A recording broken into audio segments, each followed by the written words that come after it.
Hayag saon maayong adlaw or maayong gabi. Another day and great opportunity to share the word of the Lord sa imuha karon.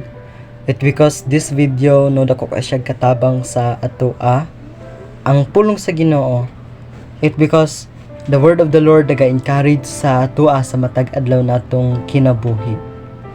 The Bible says found in Ephesians chapter 3 verse 16, ana siya nga naghangyo ako sa Dios nga tungod sa kadagaya sa iyang himaya, lig-unon niya ang inyong espiritu hanong kinabuhi pinaagi sa iyang espiritu. The book of Ephesians mo kini ang gisulat ni Apostol Paul, no?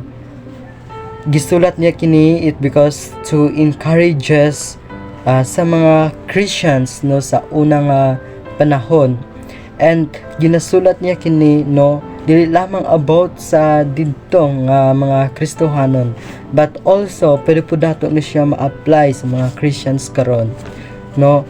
This word no nga gina-emphasize nga about sa ato ang spiritual nga dapat dili ta weak or dili ta huyang.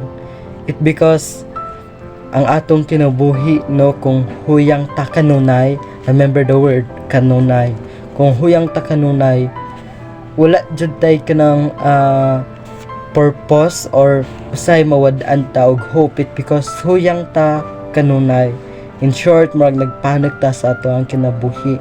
And kung huyang ang ato ang kanang physical, also huyang pud ang ato ang spiritual, no? But these scriptures ginasulat ni Paul sa mga Christians sa una, and pwede po nato ma-apply karon nung dapat dili weak ang atong spiritual, no? Dili weak ang atong spiritual. It because ang atong kinabuhi right now no always ta naga-suffer jud about sa tong spiritual battle, no? It because tagan kayo tag kalaban nga wala nato makita.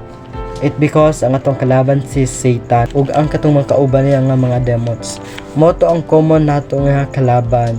It because naga-interrupt sila sa atong pag-serve sa Ginoo nga kinahanglan dili ta makadayi sa Ginoo, na kinahanglan dili ta makasimba sa Ginoo. Mo ni ang purpose ni Satan, no, to interrupt our faith sa pagsunod diha sa Ginoo. Mao gani ginasulat ni Paul ang kining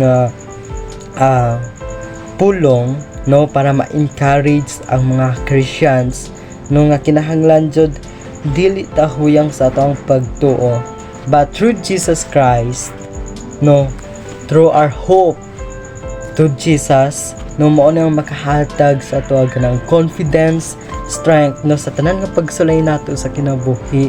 Through Him, no, madasig ta, and through Jesus Christ walay makapugong sa ato ang pag-serve sa iyaha. Through Jesus Christ mo na ang atong confident, and mo na ang atong hope.